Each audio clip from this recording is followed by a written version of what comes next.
New York. Apple. Hot dogs. Dollar. Hollywood. Democracy. Freedom. Rock and roll. Wall Street. Statue of Liberty. Los Angeles, California. McDonald's. Jeans. Bubblegum. Video games. Nintendo.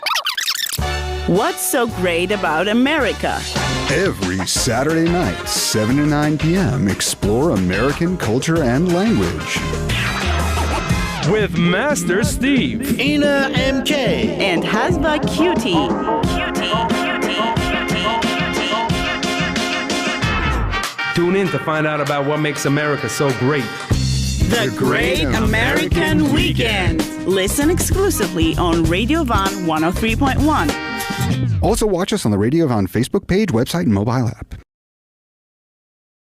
Good evening, dear listeners of Radio Van 103.1. This is again Saturday night, and we're here with our show, The Great American Weekend. I'm here in the studio with Master Steve. And I'm here in the studio with Ina MK. Hey, good to see you. Good again. to see you too. How did Another you spend Saturday night. Your Valentine's confessions, stories, romantic events. I'm waiting. I'm not a fan of Valentine's Day. I know. That's why I'm asking. And so, my wife and I get along very well in that respect. She's never cared for it either. So it's just not a thing for us. That's what I call harmony. It's just not a thing. we could care less. It's Valentine's every day, okay? So you don't need special dates to celebrate. Plus, whenever you try to do something, it's like it was a Friday this year. Great, which is so good for so many reasons. And everywhere was we were stuff. actually just thinking, hey, it's Friday night. Why don't we just go out, and Did do you find something a place?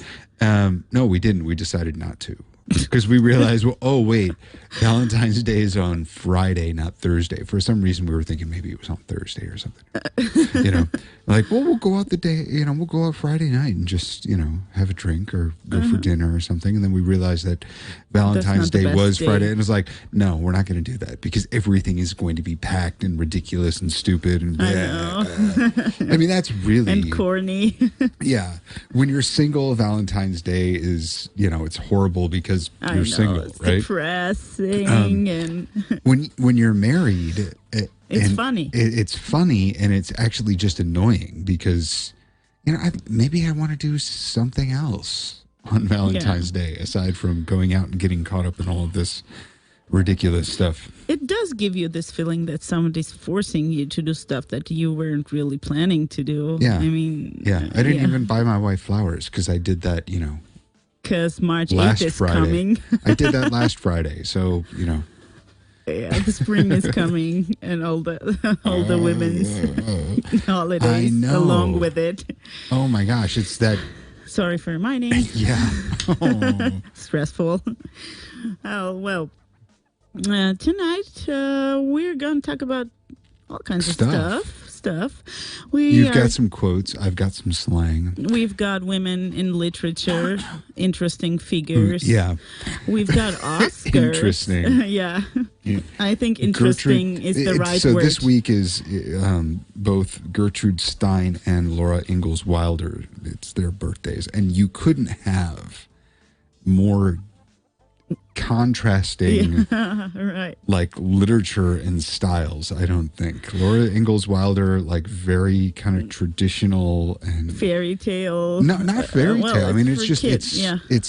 it's children's literature written about, growing up in the West, like on a farm, very nature, old-fashioned nature, farming, all this kind of stuff. Yeah. But I read that Gertrude Stine did have one children's book.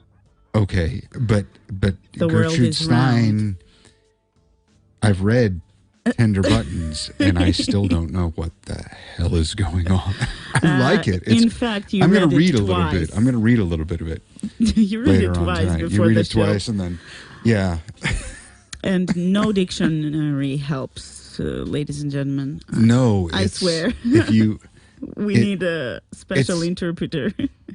Yeah, Gertrude Stine's Tender Buttons. All of you Armenians out there, pick up a copy, read it.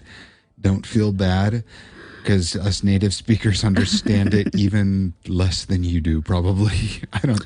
That would be it's crazy. a lot of stress, and a lot of people will drop learning English if they do that. Yeah. Okay, maybe in 1 or 2 years when you're psychologically ready for this book. I'm gonna start a group, an English class, and our group. text is going to be Gertrude Stine's Tender Buttons, and then after that, if you haven't killed yourself or given up, we're gonna move on to James Joyce's Finnegan's Wake. You know, I think what you can call the group Anonymous Tender Buttons Readers. I've been reading Gertrude Stine for 5 days. Oh. I've been reading Gertrude Stine for 5 days. I don't know anything anymore. And everybody else is clapping. Yeah, we see you, sister. I haven't lost my mind yet. That's an accomplishment in and of itself. It's not quite as bad as Marinetti, the Italian poet from a little bit earlier, about a decade or two earlier. But yeah, we'll talk about that later. Oh, Gertrude Stine. Gertrude Sunday? Stine. Gertrude Stine. We'll talk about Gertrude Stine later. Some more. I'm going to read some stuff, and you won't understand it, I promise. And before we do that, I would like to remind our listeners to be brave and to dare to call 560-901. We're here till 9 p.m. We're here to share your thoughts, talk with you on air, hear your comments. You can also write in you can the video. call in. Yeah. I'm just not going to stop talking about Gertrude Stine right now. You could call in and read us your favorite piece of Gertrude Stine writing. Are you trying to? Or you could just. Are you trying to get rid of phone calls? Or you could just, open up the dictionary to like 10 different places and randomly pick 10 different words and read those out to us. Yeah, it would be about the same thing. That would sound like Gertrude Stine. Gertrude Stine style. My next lyrics will be... If she was doing that these days, we would just say, you're trying to use Google Translate and it's broken. Right. And it's usually broken, I swear. Google Translator is awful. Yeah, so call in 560-901. Share your thoughts, practice English, read your favorite quotes, comment... And just keep us company. We don't have a guest tonight. Call in and be our guest. Tell us that we're not alone.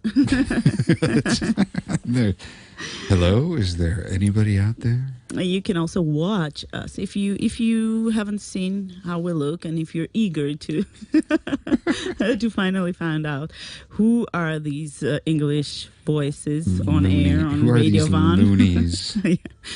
Here you go. You can just join 3w.radiovan.fm, our official website. Also, Facebook page, Radio Van FM 103.1, and our show's group, Great American Weekend Radio Van. We're everywhere, and we're also in the application, which you can download and listen anywhere around the globe. And that's about it. I keep saying and. And. That's it's a run-on sentence. Yeah, full stop. Do I have to start going in and putting... Rose is a rose. A river run, overrun. You have a question. No. What the heck are we talking about? You will find that out after the break when we read some notes. You've got quotes. You've got quotes after the break. Some from Gertrude Stine and yeah, we're psychologically preparing our listener for Gertrude Stine's art. Stay tuned. This is the Great American Weekend on Radio Van 103.1. I'm here with Master Steve. I'm Ina MK, and we'll be back. That's all. We'll be back after this commercial announcement. That's right. Thank you, Master Steve. So then I tell the bartender, no, you keep the change. Guys, I don't get it. Ina, it's an American thing. Learn more about American humor on Great American Weekend. Welcome back to the Great American Weekend here on Radio Vaughn. I am Master Steve, and I'm here with Ina MK. Woo-hoo. And she has quotes. Oh, that's surprising. Especially for people who are Our regular regular listeners must be shocked. Yeah. So let us start with some Gertrude Stine quotes. Here we go. One must dare to be happy, Gertrude Stine. And I totally agree with that. We are always the same age inside. How good? Inside what? Inside our heart. Inside. Oh. Yeah, like, for instance, how old are you? How old am I?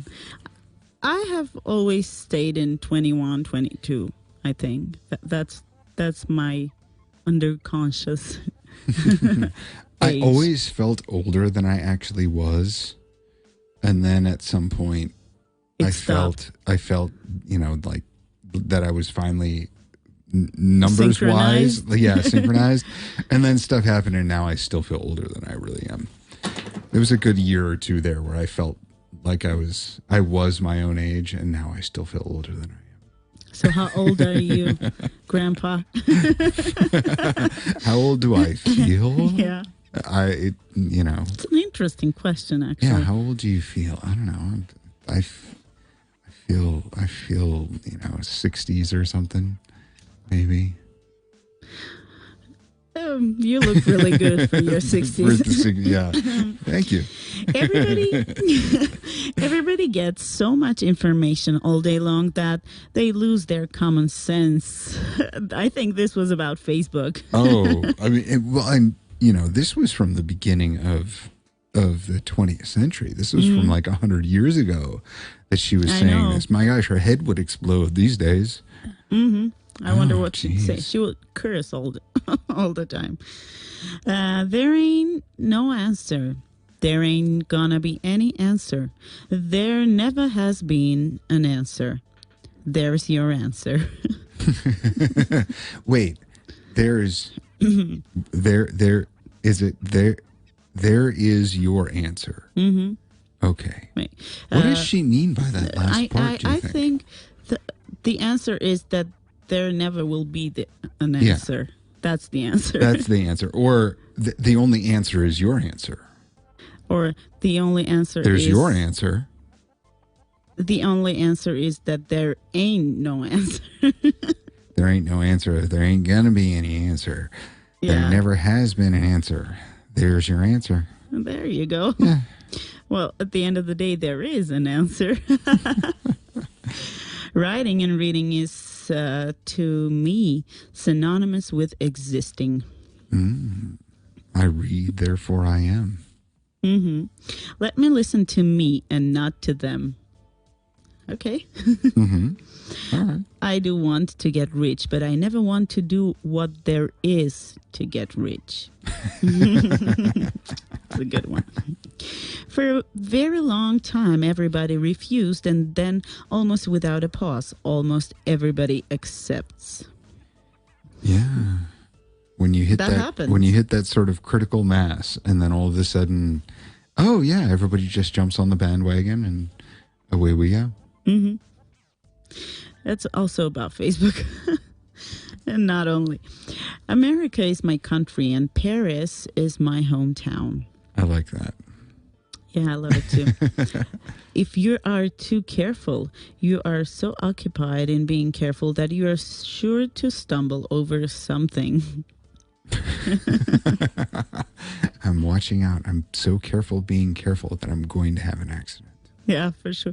And you know people that drive like that, right? They're so like nervous and careful that they're going to end up doing something stupid and causing an accident because they're just being too careful. And I know parents like that, especially moms being panicking about their kids, Oh, whether yeah. they don't make their clothes, mess up their clothes or fall or do wrong stuff or eat something wrong, and it always happens. And then, you have On your the third, opposite. and then you have your third child, and it's kind of like, I don't care.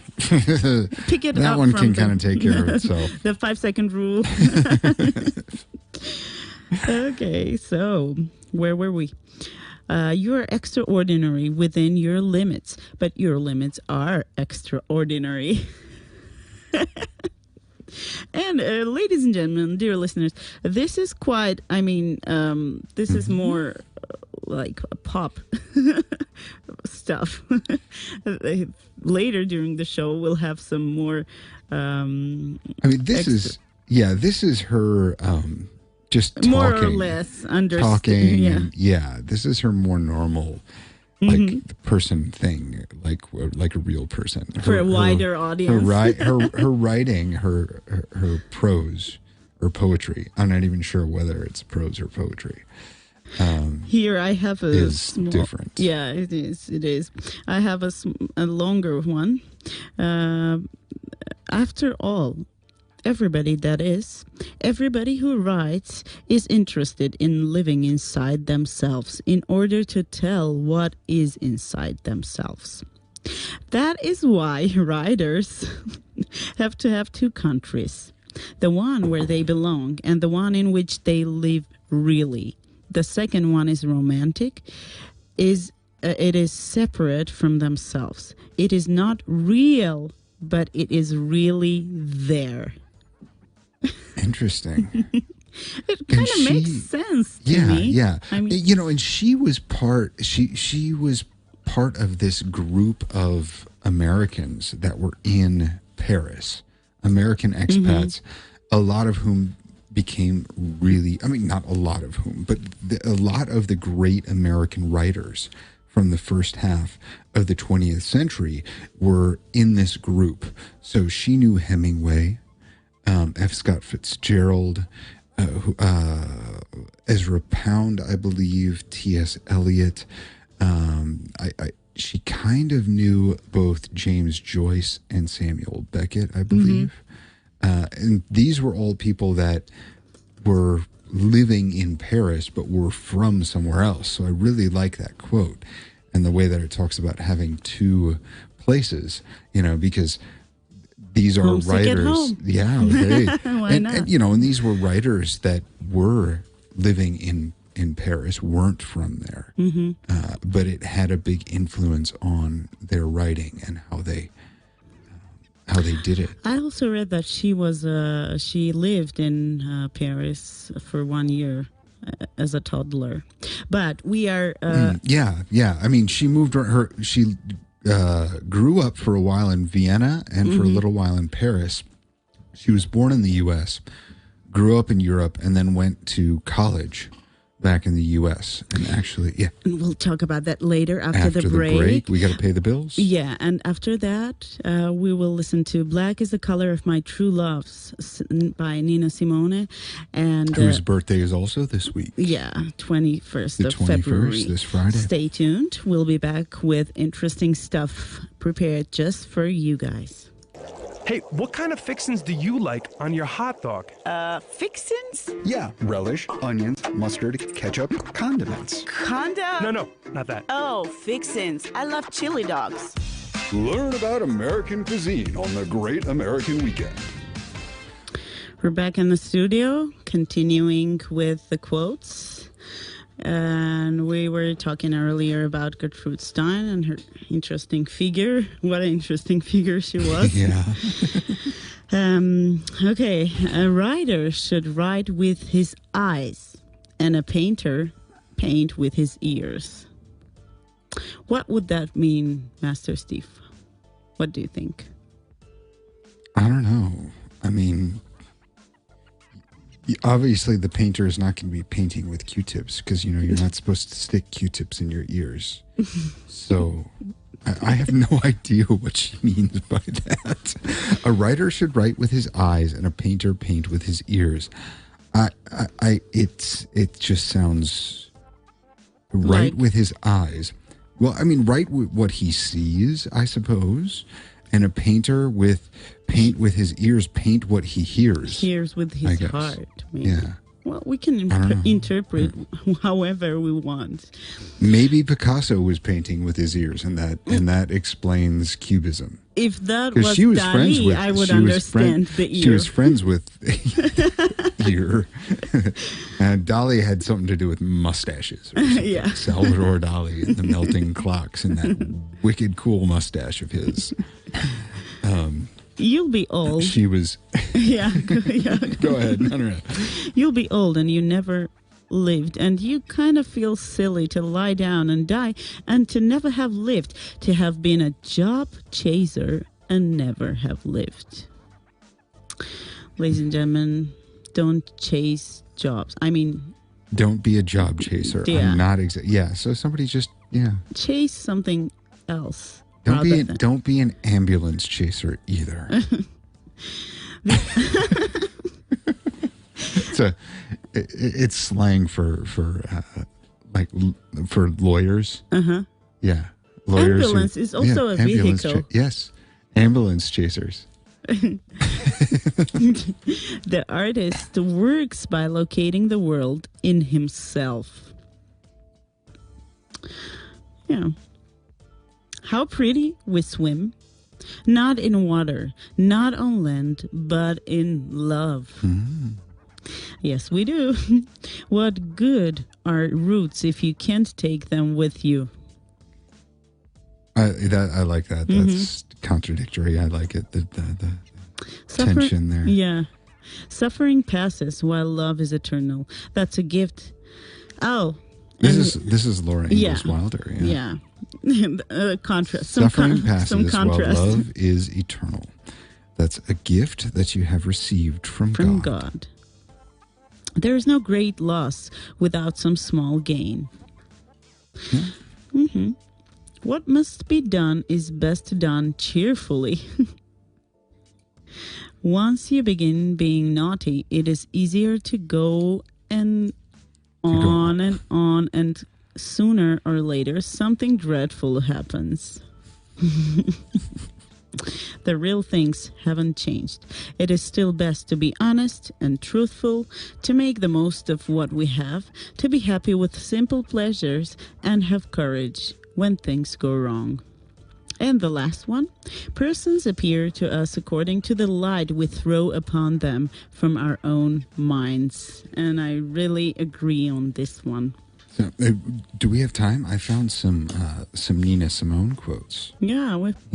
So she was, here, there's no excuse for young people not knowing who the heroes and heroines are or were. Yeah. Who are the heroes? Who are the important people in the past and today? There's no excuse for young people not to know those things. So Nina Simone was a pianist. She considered herself a classical pianist. She loved Bach. And there's a quote here that I found. Let's see. Well, she says, jazz is a white term to define black people. My music is black classical music. Black classical. Yeah. So once I understood Bach's music, I wanted to be a concert pianist. Bach made me dedicate my life to music, and it was that teacher who introduced me to his world. Nice. So when I was studying, there weren't any black concert pianists. My choices were intuitive, and I had the technique to do it. People have heard my music and heard the classic in it. So I have become known as a black classical pianist. Black classical. Yeah, she's known mostly for her voice these days. Yeah. And it's funny because she was a piano player. Voice. Yeah, she was a piano player. That's what she was doing. I know she almost went to Juilliard, but I don't think she could afford the tuition or something like that. I didn't get a straight answer on that, but I think she was accepted to Juilliard, which is a huge thing. I mean, means super, super talented, super skillful. And she ended up playing at a bar in Atlantic City playing piano, and they weren't going to hire anybody to accompany her. And they said, well, you can't just play piano. We need to have vocals. So we need to answer we need to have phone call. Hello. Who is it? Good evening, dear Ine and Steven. Good evening, dear Irene. Hello, Irene. Can you hear us You're well? so poetic today. Oh, thank you. You are both, but you know, my favorite quote is written by my favorite, Ernest Hemingway. And did you know that Gertrude Stine had a direct connection with Hemingway? Never. Hemingway chose Gertrude as his kid's godmother. Oh, really? Yeah. May I tell my favorite quote? So, of course, you can. Go ahead. He who rules his spirit is greater than he that takes a city. I'm a person who's not only emotion, but I'd say extra emotional person. So this quote is not only a very wise and beautiful one for me, but also it is very important and useful for me. In what way?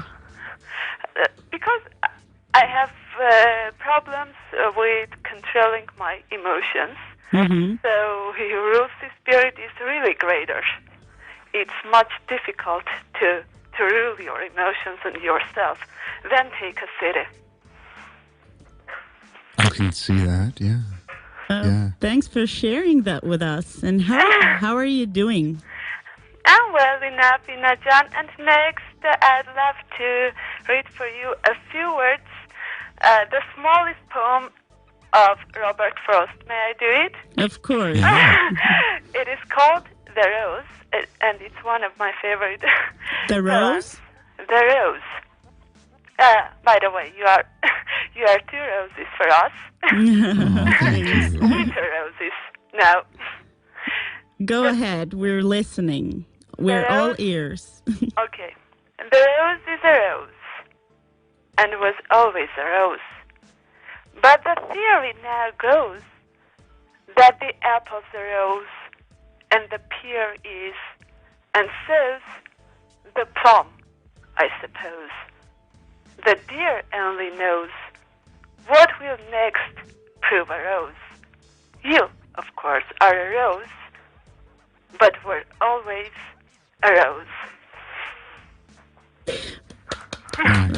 Thank you. Nice. Thank you. Can you hear my applause? Yeah, thank you so much. And by the way, Stephen, I forgot last time talking about American writers to mention my favorite Harper Lee. Harper Lee. Yeah, with his To Kill. With her. Yeah, To Kill her. a Mockingbird. To Kill Yeah, a how I Mockingbird. could do. So have you read her second book?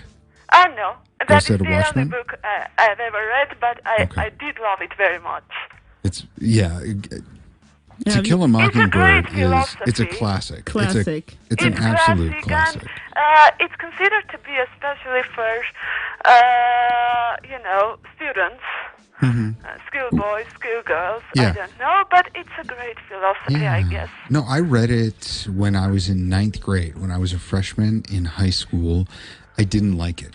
I didn't like it at all. And A what's the friend of second? mine You a friend of mine gave me a copy of it as a gift after I graduated from high school, and I read it again, and I loved it. And I since have gone on to teach it several times in school. And it's just an incredible book. Have you ever seen the movie To Kill a Mockingbird? Does it have a movie? Yes, there's an incredible movie. Check it out. And what's the second book you'd recommend? Oh, which? The second By book. Harper Lee. Oh, the Harper Lee. Well, she only had 2, and one of them was just published recently, just a few years ago. And it's rather controversial. It has Atticus and Scout in it, but it is from a later time period than when To Kill a Mockingbird takes place. Mm-hmm. But apparently, Harper Lee wrote it before she wrote To Kill a Mockingbird. And if I remember correctly, it's called Go Set a Watchman. Oh. And when it came out, it was pretty controversial. I quite liked the book and thought that it had some interesting things to say. But a lot of people were pretty upset about it. But yeah, give it a read. It's a good book. Not nearly as good as To Kill a Mockingbird, but very interesting. I love this. It is a masterpiece.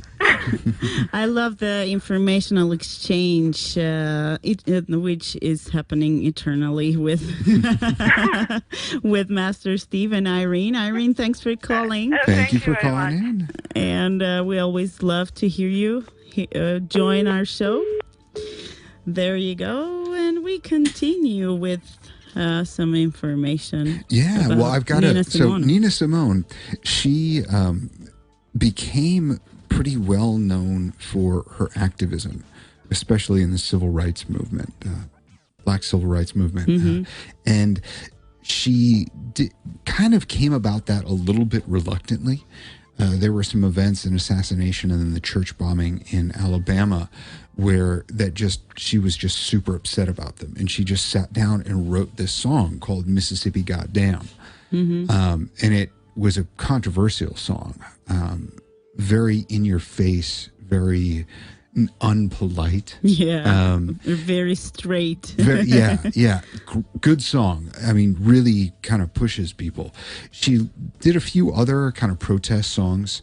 Was always kind of critical of protest songs because she thought that they tended to gloss over things or simplify things, make whoever they were talking about or the issue that they were talking about too pretty. She ended up actually leaving the U.S. for quite a while. She that disappointed she was. She got very, very disappointed and upset. She also was disappointed in herself that she became so active, or that her music became protest music and politically active, because she was convinced that it really did hurt her career. This is a quote from her kind of about that. I think that the artists who don't get involved in preaching messages probably are happier. But you see, I have to live with Nina, and that is very difficult. She was known as being very outspoken, having a bit of a temper, and, always being willing to speak her mind.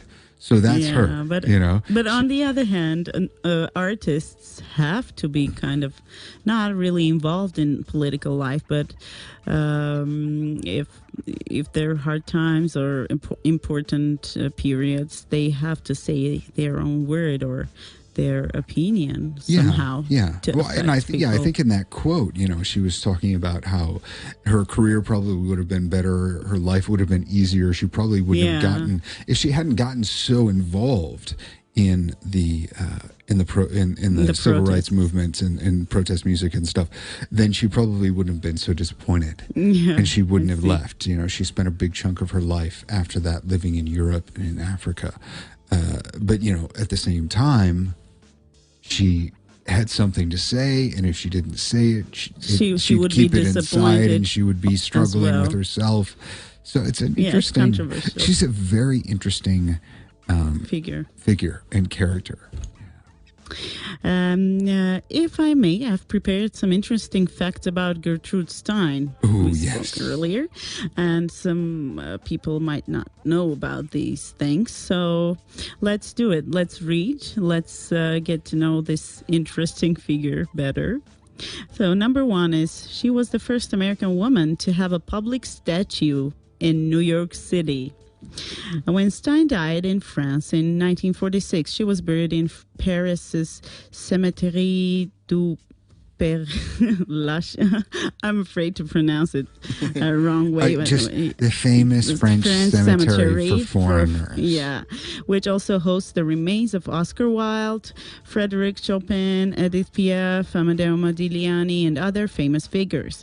In 1992, a life-size granite statue of her was erected in New York's Bryant Park, the first of an actual American woman in the city. Number 2, she followed a strict daily schedule.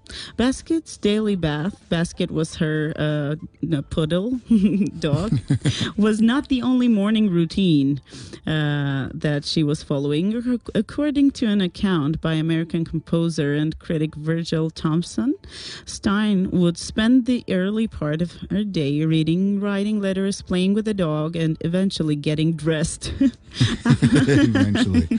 Sounds like me on Sundays. Yeah, sounds like me as well. Eventually getting dressed, or maybe not. Or maybe not, yeah. After lunch, she would drive her car around town and do errands. She would never make appointments or have visitors before 4 p.m. Stine's writing time was the only thing that was not scheduled. She would wait for the readiness to write to reach its peak before she started working. Number 3, she practiced immersive writing. Many critics compare Stine's repetitive writing style to Cubism, and she often said she wanted to do with words what visual artists were doing with paint and canvas. Some of her writing techniques resembled those of painters and plain art. In her immersive writing sessions, Stine would venture outdoors and write exclusively about the surrounding landscape. In fact, her 1930 novel Lucy Church Amiably was completed to the sound of streams and waterfalls. American poet and novelist Breivik Imps once ran into a session in which Stine and Toklas, her life partner, were out in a field with Toklas leading a cow around with a stick. I heard that story before. Yeah, she would stop when instructed by Stine, who would then rush to write down her thoughts in her notebook. I just pictured this, this scene. It's really funny. These two ladies walking a cow. Yeah. I wonder how that inspired her. Picasso's portrait of Stine looks nothing like her. Pablo Picasso. Do any of Picablo? I'm gonna go cubist on the man's name and just move it all over. Do any it of just Picasso's, came out naturally. Yeah. Do any of Picasso's portraits actually look like the people? I don't think that was his point. Do they look like human at all? Pablo Picasso started to work on a portrait of Stine shortly after their first meeting in 1905. The oil on canvas painting, completed in 1906, is considered one of the most important works of his Rose period. Stine later complained that it took between 80 and 90 sittings for the Spanish master to achieve his version. And it doesn't even look like me. But she wasn't complaining about that. You see, just listen to this, which is now part of the permanent collection of the Metropolitan Museum of Art. Picasso was more interested in capturing Stine's personality than her actual look. Her figure is represented by minimal shapes, and her mask-like face foreshadows his experiments in Cubism. Many who saw the final product said it didn't look at all like Stine, but Picasso was confident in his work and unafraid of insulting his patron. He allegedly replied, "Never mind, in the end, she will manage to look just like it." I'm not painting what she looks like. I'm painting what she will look like. Maybe. She's going to like this painting so much that she's going to make herself look like... I want, And there's one more thing. She said, "I was, and I still am satisfied with my portrait for me. It is I, and it is the only reproduction of me, which is always I for me." Nice. I wonder if anybody... I'm going to do this someday. I'm going to walk into a plastic surgeon's office and say, "Make me look like a Picasso." And see how the plastic surgeon responds.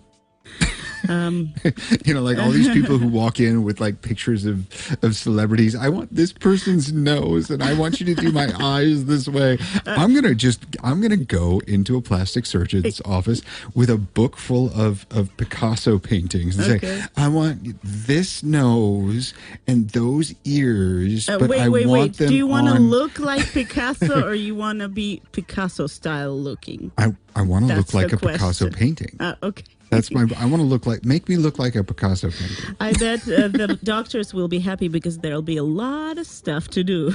Oh, yeah. Okay, we're ready for the break, and song followed. My Valentine, Eric Clapton with Paul McCartney. Stay tuned. We'll be back after the break and read some interesting. I'm going to read from Tender Buttons. No. Be afraid. Be very afraid. You're not going to do this to us, Master Steve. Some weird English is coming. After I have the doctor make me look like a Picasso painting, I'm going to read from Tender Buttons, and then this will all make sense. Yeah, no limits for Master Steve. This is the Great American Weekend. We'll be back. Tune in. What's the best word in American English? My all-time favorite word is but I usually refer to it as lovemaking. Become more fluent in American English and slang. Welcome back to the Great American Weekend here on Radio Vaughn. I am Master Steve, and I'm here with Ina MK. Yeah, we're back. We're not going anywhere. No panicking. And I have still the list to finish about Gertrude Stine. Yeah, tell us more about this crazy lady. She failed medical school. But prior to working in the realm of art, Stein had some experience in both psychology and medicine. Encouraged by William James, a prominent American philosopher and psychologist, who also served as her mentor, Stein enrolled in Johns Hopkins School of Medicine in 1897. During her fourth year, however, she failed a key exam and dropped out of school. Despite the fact that she never received a degree, Stein would later incorporate her studies into her writing. A writer must always try to have a philosophy, and he should also have a psychology and a philology and many other things, she said. William James's influence on her must have been really great. She was a student of his, and he's one of the best-known American philosophers of all time, and also an early kind of pioneer of psychology as well. It's interesting. She has always had interesting people around her. Oh, definitely. She started her famous collection with her brother. Shortly after abandoning her studies, Stein decided to accompany her brother Leo to London, where they lived for 1 year. After this stint, they moved into an apartment on the left bank of Paris, using connections Leo had made during his travels in the early 1890s. They quickly began collecting contemporary works with Paul Cézanne's Bathers and Paul Gauguin's Sunflowers and Three Tahitians among their first acquisitions, yeah. In their Paris apartment, the Stein siblings would regularly host avant-garde artists and groundbreaking writers, including Ernest Hemingway and Scott Fitzgerald. Due to the nature of these gatherings, they flat would become known as the Stein Salon, a name that stuck even after Leo Stein moved out in 1914. A 1968 article in the New York Times credited the Steins with forming the first modern art museum with their collection. Paintings hung on every wall in the apartment, and Picasso sketches lined their dining room's double doors. Amazing. Yeah. I've got an apartment full of Picassos. I wish I was there. She discussed cinema with Charlie Chaplin. In October 1930, 2004, after an absence of 30 years, Stein and Toklas, her life partner, returned to the United States to embark on a 6-month lecture tour. Stein was by then known as a brilliant but inscrutable writer, and curious reporters greeted their ship expecting her to speak the way she wrote. Yeah, right. Yeah, an electric sign in Times Square screamed, "Gertrude Stine has arrived." Stein was invited to meet with high-profile figures like Eleanor Roosevelt and Charlie Chaplin as the tour wound through 23 states. She met Chaplin at a dinner party in Los Angeles, and both would describe their chat in their respective autobiographies. "She would like to see me in a movie," Chaplin wrote, "just walking up the street and turning a corner, then another corner, and another." The actor interpreted Stein's suggestion as a cinematic representation of her famous phrase, "A rose is a rose is a rose." He gave her a nod in his 1952 film Limelight, in a scene where the protagonist says, "The meaning of anything is merely other words for the same thing. After all, a rose is a rose is a rose." That's not bad. It should be quoted.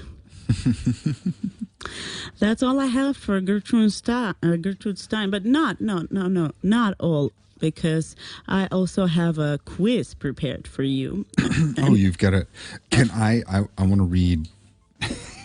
I'm going to read. He's gonna do it. I'm going to read from Tender Buttons. Okay, go ahead.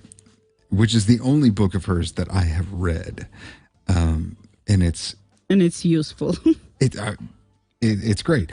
She tries to describe normal everyday things in ways that are not normal and everyday.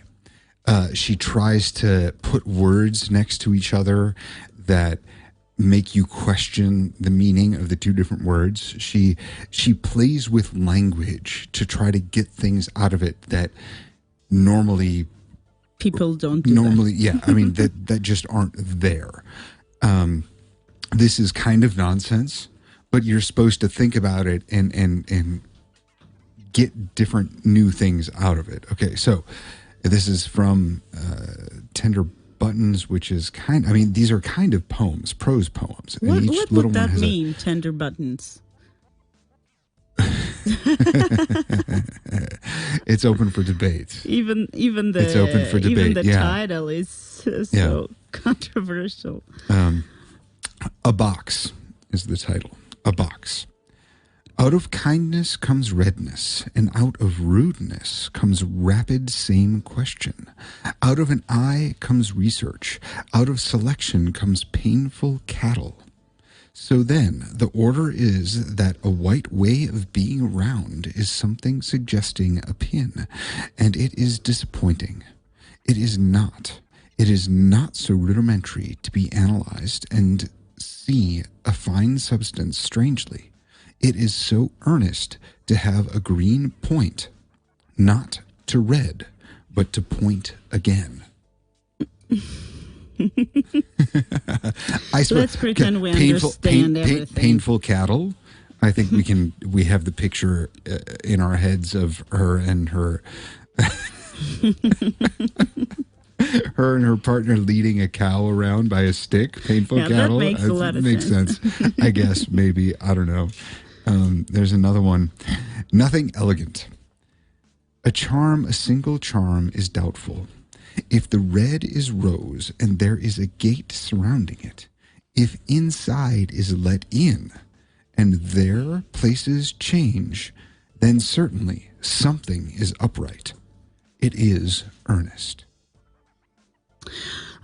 She does love roses. She mentions it in a lot of places, and I wonder if that is somehow connected with Picasso's rose period. Maybe. You never know. A red stamp. If lilies are lily white, if they exhaust noise and distance and even dust, if they dusty will dirt a surface that has no extreme grace, if they do this, and it is not necessary, it is not at all necessary, if they do this, they need a catalog. This kind of stuff is not easy to write. She's not just throwing things around. There is some philosophy in there. I think maybe, but that's the thing. You're supposed to think about it and like twist your brain around to try to see what it might mean. Yeah, it's very, very odd stuff. It but makes your very brain interesting. work. Yeah, doesn't it? If lilies are lily white, if they exhaust noise and distance and even dust, lilies exhausting noise and distance and dust. Exhaust noise. Yeah. And distance and dust. Maybe she's got some memories. And then you have to with wonder whether exhaust means like, like tired? car exhaust. It gives off this exhaust, these fumes, or it gives off noise and distance and dust, or if she's talking about it wearing it out, like making it tired. Mm-hmm. So you have to play with all these different, second. Exactly, yeah. That's what came to my mind. It could, I don't know which one it is. So why anyway. shouldn't we? Do you have anything more, or we can? No, I think I wonder how many of our listeners out there have headaches now. No, I'm sorry. She's got another one in here called A Piece of Coffee. Piece of coffee. Yes, a piece of coffee, and I'll just leave it at that. You guys, if you have a headache, get a piece of coffee and just keep listening to the Great American Weekend on Radio Van 103.1 with Master Steve and Ina MK. And right now we will check whether we learned and whether we were careful reading about Gertrude Stine. Are you ready? Yeah, Master Steve? yeah, let's do this. Well, I've got two quotes, actually, two quizzes, but I'll pick this one. Who said it? Jose Canseco or Gertrude Stine? This is great. Jose Canseco, the baseball player for the Oakland A's. He was the home run champion, was never really considered to be incredibly bright. But he's actually kind of a clever guy. And he's known on Twitter for his candid inside bouts of oppressive confidence, tempered by poignant he's an amusing character of self-doubt. Okay, self-doubt. Let's do it. 11 questions. Let's see whether we'll guess who this is. It is extraordinarily difficult, really, not to know what you are, and yet to be that thing. Gertrude Stine. That's correct. Let's move to the next question. If God was a man and we are created in his image, then why do we look so different, and why are women? And why are women? And why are women? It just ends like and that. And what are women? Oh, and what are women? Yeah. In this case, what are women? Even without the first part of that, sometimes I wake up and I think, what are women? I don't understand, but that's, the curse that has been put on man. We don't understand. That's got to be Jose Canseco, I think. And he's right again. Question number 3. Anything scares me. Anything scares anyone, but really, after all, considering how dangerous everything is, nothing is really very frightening. I'm going to go with Jose Canseco for that one, too. I would say Gertrude Stine, and I'm right. You're right. Yeah. Nothing is really scary. I actually died overnight and came back to life now. I am a vampire, and you are my apprentice. Gertrude Stine. You think? I think. Ta-da. Jose Canseco. Really? You see, the maker of this quiz is actually really, I think this was a really cool idea. This is a neat, I think very well of Susan, but I do not know her name.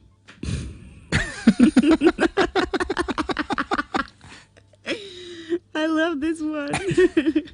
I call you by your name, but I don't know your name. I think that's a toss-up. I'm gonna flip a coin in my mind and say Gertrude Stine. Yes, you are right. After all, this does not make any. After all, this does not make any difference. I added it to it.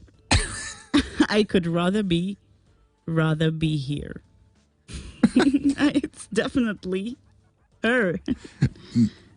I don't. Either that or Jose Canseco's thumbs were a little clumsy while he was tweeting that out.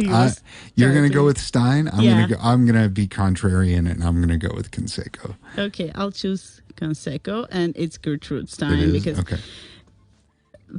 I want to read that. That just sounds so fumbling. Okay. It is worse to be scared than to be bored. That is the question. The question. We have I think to go somebody's on a break. trying. Yeah, we'll be back after this commercial break with more of this. We need some time to think. Okay. I need to think this one over. Yeah, we'll discuss. Which one is more like? It seems like a Shakespeare reference. We'll be back. I would never live in America. Why not? Didn't you enjoy your time there? Yeah, why not? It was good, but it wasn't great. Because you didn't know us when you were there. Join Ina MK, Master Steve, and Hasva QT for a great American experience. Every Saturday on the Great American Weekend. Welcome back to the Great American Weekend here on Radio Vaughn. And we've got this quiz going on. Two great Americans, Jose Canseco and Gertrude Stine. Jose Canseco and Gertrude Stine. That sounds American, really.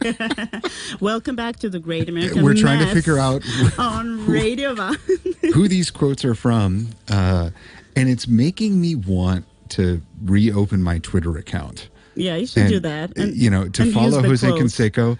And somebody should start tweeting like Gertrude Stine quotes like this. That would just be brilliant. Personally, I hate Twitter. I think it's a horrible, horrible thing. This is what this guy But that does. would make it worth it. Having a Twitter account to see Gertrude Stine and Jose Canseco on.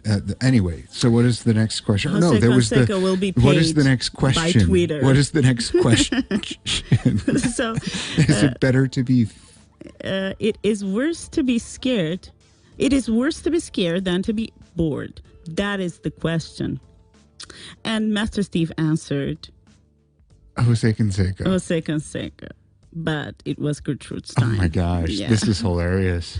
And this is a great quiz, actually. Just got into a fight with the invisible man, or was I just arguing with myself? Well, if that was a man. An invisible man. Well, you never know, though. Invisible, yeah. I'm going to say Gertrude Stine.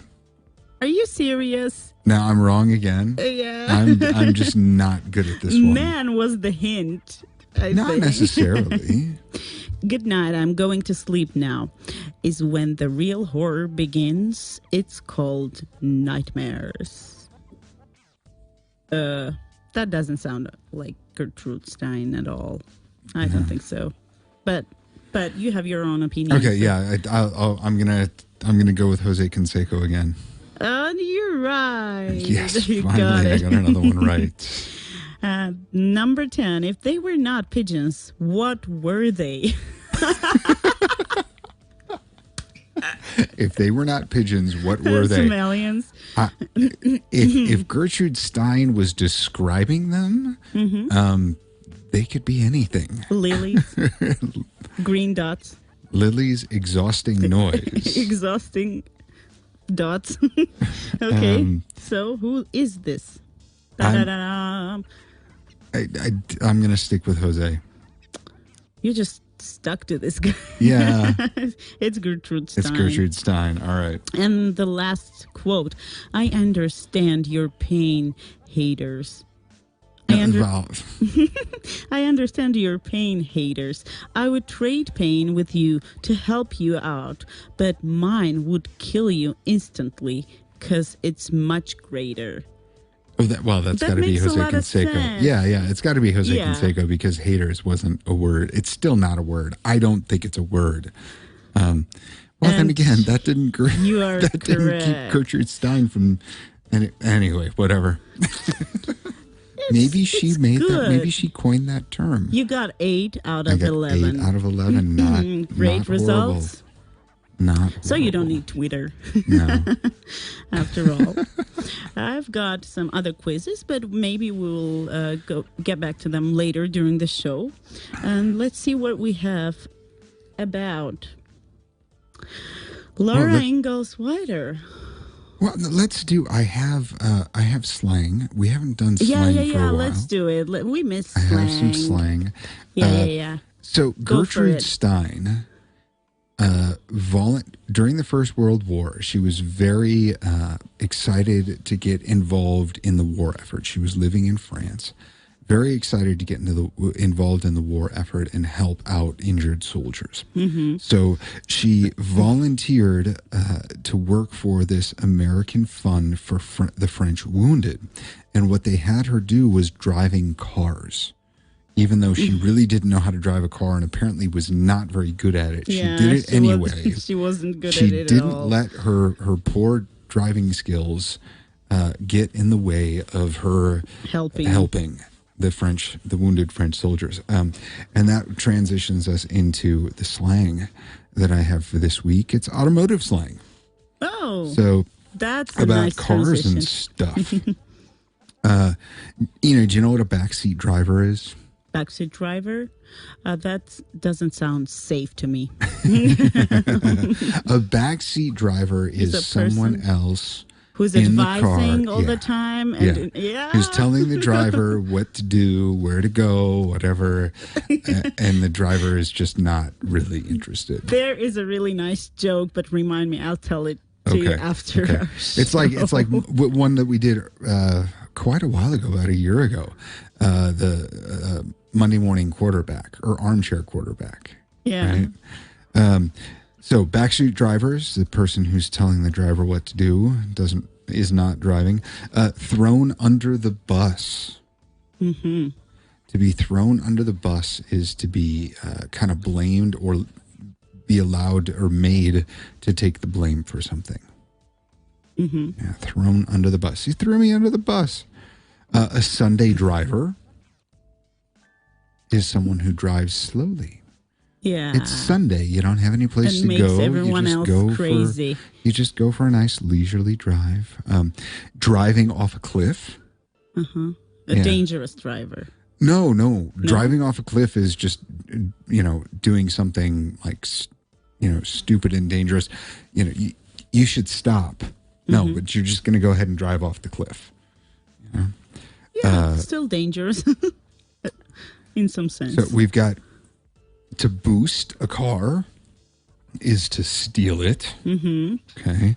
To hotwire a car is to start it without the keys.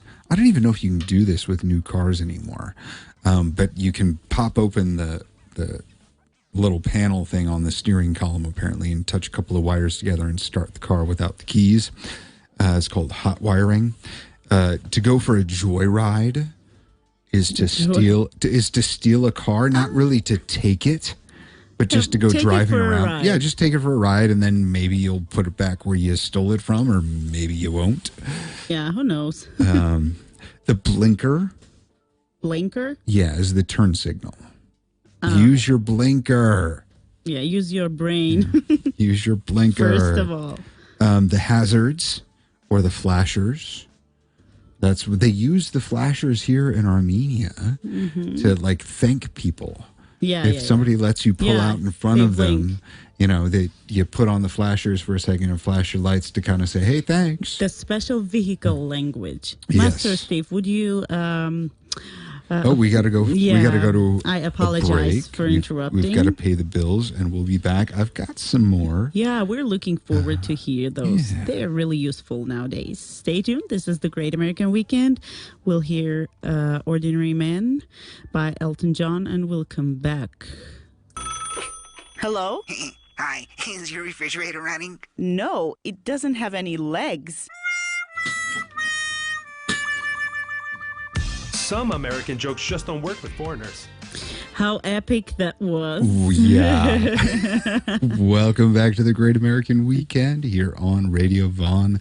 I had heard about that song, but I hadn't heard it yet. Ozzy Osbourne and Elton John. And Ordinary Man. The guitar part is awesome. so awesome. I just looked it up. Why am I not surprised? It's Slash from Guns N' Roses, the great American guitar player. And then Chad Smith is playing drums. Chad Smith from the Red Hot Chili Peppers.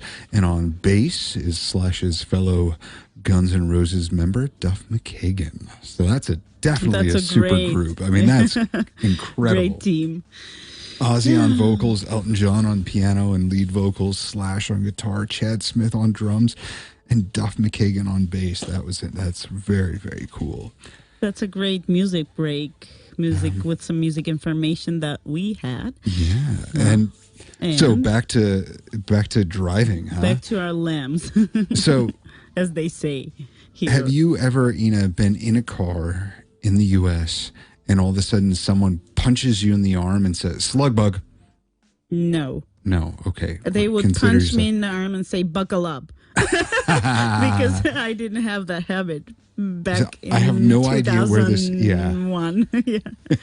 I have no idea where this came from, but you know the Volkswagen Beetles, right? You know that car? Yeah. Well, you call them slug bugs in the US. And they don't do this so much anymore because there are actually a fair number of them out there. Mm-hmm. But back in like the 80s and 90s, before they started making them again, you wouldn't see very many Beetles around, Volkswagen Beetles. And so when you saw one, you would say "slug bug" and you'd punch the person in the arm. Whoever saw it first got to do it. That's annoying. Yeah. You can rear end someone. Rear end? Yeah, rear end them. Sounds scary. We're not talking about someone's butt. We're talking about rear end. You smack into the back of their car. Yeah. So if somebody stops really quick because, deer is crossing the road and they gotta say, and you weren't paying attention, and you didn't have the appropriate distance. And you didn't have the appropriate. Yeah. If you were tailgating. There you go. Another one. You were tailgating, which means you're following too close. Yeah. To the car in front of you. Tail. Yes. Then you smack into them, you rear end them. So there's another meaning to tailgating. Fault. Yeah. Oh, yeah. At the end of the day. Yeah. There's another meaning to the word, the phrase tailgating, and that's a party before a event, usually a football game. So you would drive your car down to the stadium. Yeah. Nobody. You drive your car down to the stadium. You park in the parking lot, and you sit around at the back of your car in the parking lot, and have a couple of beers before you go to the game. It's like a pre-game party, tailgating. Let's see what else. Only refers to a game. Game or concert, any sort of event. Usually, or a party. Usually football. Usually football games, I think. Okay. Yeah. Burning rubber. Burning rubber? Yeah, it's when you when you steal something. Nope. It's when you make it's when you make your tires like squeak or smoke. Either by starting really fast, or peeling out is when you accelerate really fast. You hit the gas really fast and your wheels spin before your car starts to move, and it might just smoke short, a little bit. Showing off. Yeah, showing basically. Burning rubber, peeling out, rubberneck. Rubberneck. Okay. Yeah, it's when you're driving down the road and there's an accident and you're driving past and you're not paying attention to where you're going. You're kind of looking. That happens all the time in this country. Yeah, you're looking around to see what happened in the car accident as you're driving past. The curious and sometimes the rubbernecking and curiosity. Yeah, the rubbernecking can cause what we call the gaper's delay. Mm-hmm. Okay? Traffic is slowed down because there's an accident, but the traffic being slow is not because of the actual accident. It's because everybody, as they drive past, is slowing down and gaping or staring. They're being a bunch of rubbernecks, and they're looking at the accident. So traffic could be moving at a normal pace. If people would just not, look at if they weren't rubbernecking. What was the rubbernecking? Rubbernecking. Yeah. Dear Armenian drivers, quit attention. Rubbernecking. Quit it. Quit rubbernecking and causing gapers delay. Oh. That's a cool list. We've got a couple more. Okay, cool. Fun ones, too. A Chinese fire drill. A Chinese fire drill. Yes, it's when you pull up to a stop sign or a stoplight, you stop the car and everybody has to get out, run around the car once, and get back in and sit in a different seat than they were in before. That's a Chinese really cool game. Not really. You can get in trouble for it, or you can get hit by another car. But that doesn't stop. Silly. That doesn't stop. Or when I was a teenager, it didn't stop us teenagers from doing it. You also have something which is kind of dumb, but again, teenagers do it. TP. We're talking about cars. Sketching. Yeah, when the snow is all piled up on the roads are all snowy and icy and whatever. You put on. Have we talked about this before? Yeah, you go sketching. I have a deja vu. You grab on. Okay, yeah, you grab onto the car and or here's another: kicking the tires. Kicking the tires. Yeah, literally. Yeah. Well, yes. I mean, you go around and you kick the tires. You go around and kick the tires. It's a way of saying you're going to, give something a look over. You're going to kind of test it out, so you use that phrase in all sorts of different things. I'm going to kick the tires.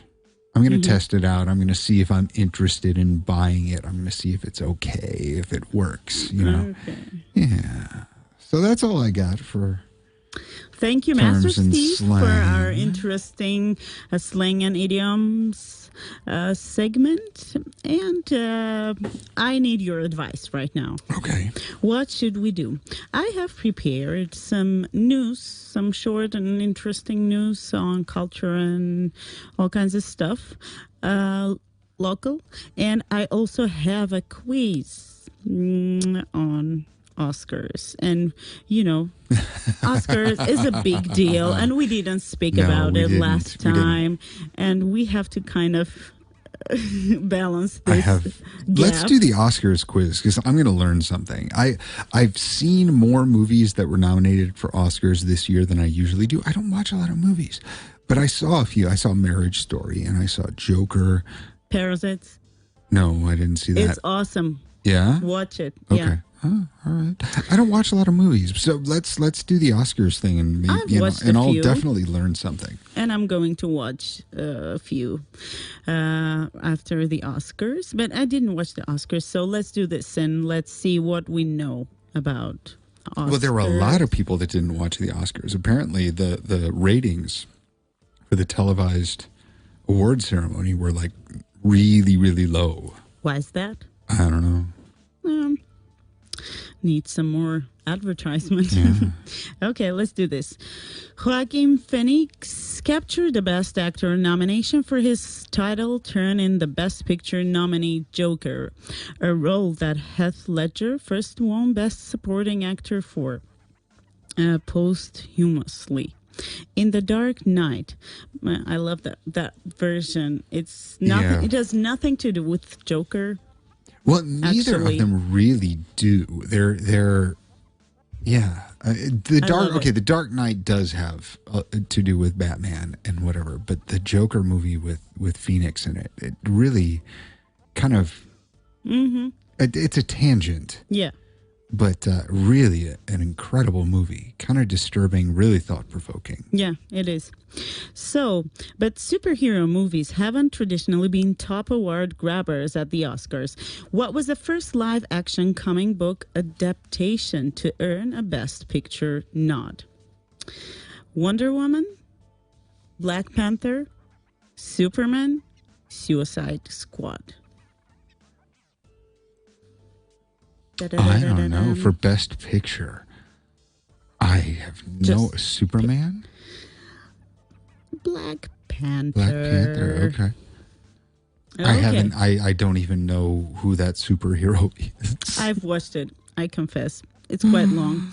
In 2019, Ryan Coogler's Black Panther became the first superhero film to be nominated for the Best Picture, losing out to Peter Farrelly's Green Book. Oh, okay. Number 2, through meticulous editing, Sam Mendes' World War I drama, 1917, a Best Picture frontrunner, looks like it was shot in one continuous take, even though it wasn't. Wow, that's really cool. Which recent Best Picture winner gave that impression first? Birdman or The Unexpected Virtue of Ignorance? Atonement? Goodfellas? Saving Private Ryan? It wasn't Goodfellas. Goodfellas had like the longest continuous scene in it for a while. That was done in one shot. That's been surpassed though. Maybe Birdman. Birdman, yeah, that's what I think. And I haven't seen that. It's a Michael Keaton film. I should see it because I really do like Michael Keaton. We're right. All right. Yeah, let's move to the third. With her first set of dual nominations in 1 year for lead, Marriage Story, and supporting roles Jojo Rabbit, Scarlett Johansson became the 12th performer in Oscars history to receive double nods for acting in the same year. Which actor isn't among the 12? Jessica Lange, Kate Blanchett, Jamie Foxx, Meryl Streep. I'm going to say Jamie Foxx. Meryl Streep, and this is so unfair. I mean, she's a genius. Well, it's not necessarily that it's unfair. It's just two different nominations for two different films in the same year. So, I went. What two films was Jamie Foxx nominated for? I mean, he was nominated and he won for Ray, the Ray Charles movie, right? Was he in anything else big that year? There is this info. Despite holding the record for the most acting Oscar nominations with 21, Meryl Streep still hasn't been nominated for both categories at once. Huh. So that's the case. Well, I mean, that's just because you have to. Yeah. Anyway. Two incredibly good roles in the same year, one as Best Actor and one as Supporting. I mean, that's rare. 4, Parasite is the first South Korean movie nominated for the Best International Feature, formerly known as Best Foreign Language Film, as well as the first nominated for the Best Picture. What was the first film to snare nominations in both categories? Federico Fellini's 8½, Ang Lee's Crouching Tiger, Hidden Dragon, Costa Gavras Z, and Ingmar Bergman's Cries and Whispers. Maybe. I think it was Hidden Dragon. Yeah. Crouching Tiger, Hidden Dragon, I think. Let's try it. Oh, it's Z. Oh, okay. Z, the I love Algerian, Fellini's 8½, but I knew that wasn't it. Z, the Algerian-French political thriller from 1969, became the first foreign language film to be nominated for the Best Picture as well, winning in the former category but losing in the latter to Midnight Cowboy, the first and only X-rated film to win a Best Picture Oscar. Number 5. Oh, this is quite interesting. We're getting some knowledge. Yeah. Honeyland is North Macedonia's contender for Best International Feature, the category previously known as Best Foreign Language Film. But the movie achieved an Oscar first when it was also nominated in another category. Name the category. Best Original Music Score, Best Visual Effects, Best Cinematography, Best Documentary. Maybe visual effect? No. Yeah, I think so. That would be my guess. Okay, let's go for it. We're wrong. Best documentary. I don't even know what that Honeyland, is. about a middle-aged beekeeper in North Macedonia and the chaotic family who disturbs her peaceful life is the first film to be nominated for the Best Documentary and Best International Feature. Oh, interesting. Number 6, The Irishman, is up for 10 Oscars. Its nominees include Martin Scorsese, Al Pacino, Joe Pesci, and Robert De Niro, who served as a producer and is in the running for the Best Picture, a first for him. He was snubbed in the acting race. What other currently nominated actor received his first and so far only Oscar for Best Picture? Bradley Cooper, Leonardo DiCaprio, Brad Pitt, Anthony Hopkins. Leonardo DiCaprio recently got his first Oscar. But that was last year. Brad Pitt got this year's Best Second Role. Best Supporting Actor. Yeah, Supporting Actor. That was this year. No idea. I think it's either of them, Leo or Brad. Well, I would say Brad Pitt, I guess. And we are right. You see, we're not that bad. Number 7, if Cynthia Erivo wins for either Best Actress or Original Song for Harriet, she will become the 16th and youngest person to join the rarefied ranks of the EGOT Society. Those who have won an Emmy, a Grammy, an Oscar, and a Tony. Who was the first person to achieve this honor? Richard Rodgers, John Gielgud, Helen Hayes, Rita Moreno. Rita Moreno, I think. Richard Rodgers. Oh, okay. I have no idea. Number 8. We still have 4 questions to go. Greta Gerwig, Little Women, and Noah Baumbach, Marriage Story, are the latest couple to be nominated for Oscars in the same year. She's up for Adapted Screenplay, and he's up for Original Screenplay and Best Picture. Which couple was the first? Susan Sarandon and Tim Robbins, Alfred Lunt and Lynn Fontaine, Warren Beatty and Annette Bening, Laurence Olivier and Vivian Leigh. Oh my gosh, I don't know. Yeah, Let's go for Susan Sarandon because she was.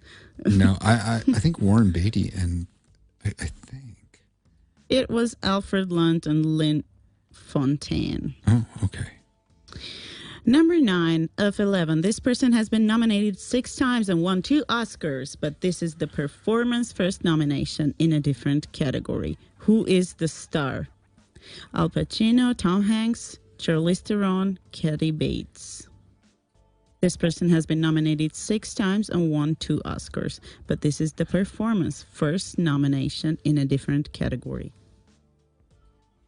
Tom Hanks? Okay. Yay! Oh, hey, all right. Master Steve, we're a good guessers team. 10 of 11 with his nomination for Best Original Score for Star Wars, The Rise of Skywalker. John Williams tallies 52 nominations, including 5 for Original Song, the most for any living person, and second only to Walt Disney, who had 59. What was Williams' first win? The Poston Adventure, Fiddler on the Roof, Jaws, Valley of the Dolls. Jaws. I've only seen Jaws, so that's the only thing familiar. Fiddler on the Roof. Really? He did Fiddler on the Roof? Mm-hmm. The terrifying 1976 Oscar-winning original score for Jaws may be John Williams' most famous work, but he actually backed his first win in 1972 for Best Music Scoring Adaptation and Original Song Score for Fiddler on the Roof. And the last question, Master Steve. A record 64 or 1/3 of this year's nominees are women. But another woman is achieving a first at the ceremony that has nothing to do with movies. Can you guess what she will do? Lead the orchestra, announce the ceremony, present the Oscar for the Best Actress, oversee the distribution of winning envelopes for PricewaterhouseCoopers. It's conduct the orchestra. I actually heard about that. There I you know that go. one. And he is right. Okay, great. You got 4 out of 11? We had more. It's not too late to catch up on some movies. Yeah. Here's where you can So I stream looked the it up. Oscars nominee. Jamie Foxx was nominated for, of course, leading role in Ray, and he won. And that same year, 2005, he was nominated for Best Supporting Role for a movie called Collateral. I never saw that. I saw Ray. That's an incredible movie. Ray, awesome. Yeah. I mean, awesome. Jamie Foxx Totally becomes Ray Charles. It's Wonderful. It's really one of the best biography movies that I've seen. Yeah, it's so cool when an actor can just like almost become possessed by the person they're playing when it's a biopic like that. And my hero is Mother. Do you remember? Mother? Ray's No. mother. Oh, yeah. And have you ever seen, speaking of people just like becoming the person they're playing, Yeah. did you ever see Man on the Moon? Man on the Moon. No. Yeah, it's a biopic about Andy Kaufman. And Jim Carrey plays Andy Kaufman, and he is so good. Jim Carrey is amazing actor, one of my favorites. Yeah, but actually, like some of the people involved in the movie didn't want him to play Andy Kaufman, but Andy Kaufman, this comedian, was a huge inspiration for Jim Carrey, like, you know, one of his idols. that's why he did it so well. He wanted it. He wanted to do it, and there were people that were like, "No, he can't. He's a funny guy and whatever, but he can't act like that," because this was going to be one of his first like really serious acting roles, and he just killed it. Anyway, Enough about about the movies. Yeah. But we'll have some information about the movies right after the break. We'll be back with some regular calendar of events for the upcoming week. So don't go anywhere. Another few minutes to go with the Great American Weekend on Radio Van 103.1 with Master Steve and Ina MK. Վարչապետ Նիկոլ Փաշինյանը հեռախոսազրույց է ունեցել Ղազախստանի նախագահ Նուրսուլտան Նազարբաևի հետ. Oh, could they just speak a little bit slower? Don't worry. You can catch local news, events, and culture in English every Saturday on Great American Weekend. Yes, you can. We have some technical problems with Master Steve.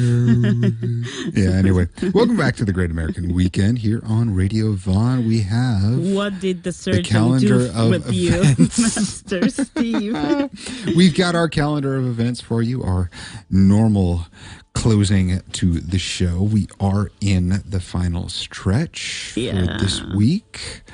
The Yerevan American Corner has a trivia game on Saturday, February 22nd. And the topic for the trivia is Black History Month. So February 22nd, 1 p.m. at the American Corner in Yerevan. The U.S. Embassy in Yerevan wants to invite you to a trivia game on Black History Month. Gather a group of friends or come alone. Check your knowledge, share, learn, have fun, and win prizes. The group should consist of 3 to 5 members who are 17 to 25 years old. I'm too old. I guess. Or 17 to 25 years old. Your real age or your... college or university students. The game will consist of 3 rounds. The group with the highest score will win the game. Attention, only registered participants will be allowed to play. You must register in advance. To learn how to register, visit the American Corner's Facebook page. The deadline for registration is Friday, February 21st so at 6 2 more p.m. days. 6 more days to go. Think about it. It's going to be fun.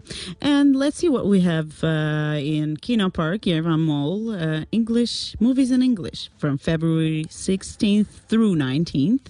British epic war film 1917. We mentioned it before. It got an Oscar, nominated for an Oscar at 10:30 p.m.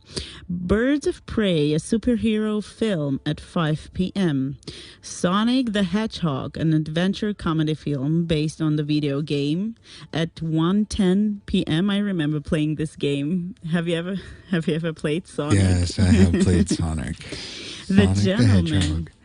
The Gentleman, a 2019 action comedy film written and directed by Guy Ritchie at 6:10 p.m. and 8:10 p.m. Oh, Guy Ritchie, he's funny. Yeah, he does some good he's stuff. He's awesome. Yeah. And he has his own unique style for sure. Opera and Ballet Theater, La Traviata, opera in 4 acts, February 19th at 7 p.m. And we've got Crystal Palace Ballet in 2 acts, February 22nd at 7 p.m. And let's see what we have live with music for this week. It actually starts tonight. Katil Band is playing at the Stop Club tonight. It starts at 9 o'clock, but they're good. This is Yerevan. It will start a little late. If you'll make it. If you get your butt out the door right now, I'm pretty sure you'll make it. 6 Band is playing at Club 12 tomorrow night on the 16th of February. We have Lost Village at the Venue tomorrow night as well. The Samvel Gasparian Quartet is at Ulihanyan Club tomorrow night on the 16th. Live and Drive with Sirbuk at Kami Club also tomorrow night. Suzy Sirakanyan and the Union Band at Mezzo tomorrow night, the 16th. Haik Shakarian, his group is playing at Ulihanyan on Monday night, the 17th. Karina Arustamian. Yeah, I'm trying to go too fast here. That's okay. And the band We've are got at a lot of Mezzo on Monday, the 17th. Music, drive, and fun with... I get another chance with this with Karina Arustamian and the band on February 18th at Kami Club. So she's at with the band at Mezzo on Monday and at Kami on Tuesday. By the Way Band is at Mezzo on the 19th. Bright February with Colors of Music at Kami Club on the 20th. Vortan Kalmir. Bright February. Yeah. Okay. Vortan Kardmir is at Stop Club on the 20th. Colors of Music Band is at Mezzo on the 21st, so Friday. And Friday Fun with Kami Friends on the 21st at Kami Club. Great. Thank you for all the information. And I've prepared some other events, which include both music and club music. So if you are interested, check it out. Force and Remenor Band at Mighty Restaurant, February 20th at 8 p.m. Chamber Music Choir and Theodore Schultz Ensemble Concert at National Center of Chamber Music, February 22nd at 7 p.m. George Gershwin Night with State Jazz Orchestra of Armenia at 17 Bagramian Street, February 22nd at 7 p.m. There is Chaga Chaga Music Night at People's Pub, February 22nd at 8 p.m. Okay, tonight it's happening. A lot of people are watching and following and are really fond of this event. There is Depi Yevratesil 2020 the final contest tonight from 10 p.m. to 12. Artists will be competing through the national selection Depi Yevratesil in order to represent Armenia in the prestigious Eurovision Song Contest 2020 in Rotterdam, the Netherlands. So if you guys want to support any performer, go ahead and watch this show and also send your text message accordingly. A Little Party Never Killed Nobody, February 22nd and 9:21. I love the hour. At Kangar, I guess it's a pub or a bar. Light Up the Night, Marilda Restaurant and Cafe, February 16th at 6:55 p.m. Really, really unique hours we're facing tonight. Ginger Red Duo live at the Beatles Pub, February 16th at 9 p.m. Break Project live at Buck 75, February 22nd at 9 p.m. And eventually we have Yeva Sujan and Robin Fate Alchemy in Ginofgat's Winehouse, February 18th at 8 p.m. And that's all that we had prepared for you guys for this upcoming week. And we had real fun getting to know Gertrude Stine a little bit better. And I really, really enjoyed, honestly, reading about her life and picking, choosing the quotes. And it's really cool. An incredibly colorful and interesting character, Gertrude Stine. I wonder if we have such people nowadays. Maybe the Jose Conseco. Okay, guys, if you missed this show, you can catch up on Monday. We will post the recorded version of it. You can listen to it, learn new stuff, write your comments under the link. And well, yeah, it should stick around here on Facebook. Yeah. We'll post it on the Radio Von website on Monday, and you can always check it out on the Radio Von app as well. And we'll be back next Saturday with some more homework for you guys. And thanks to Irene once again for being our listener and being active. She's doing a really good job supporting us. Have a great end of the weekend, Master Steve. Thank you for listening. We'll be back next weekend with the Great American Weekend here on Radio Von.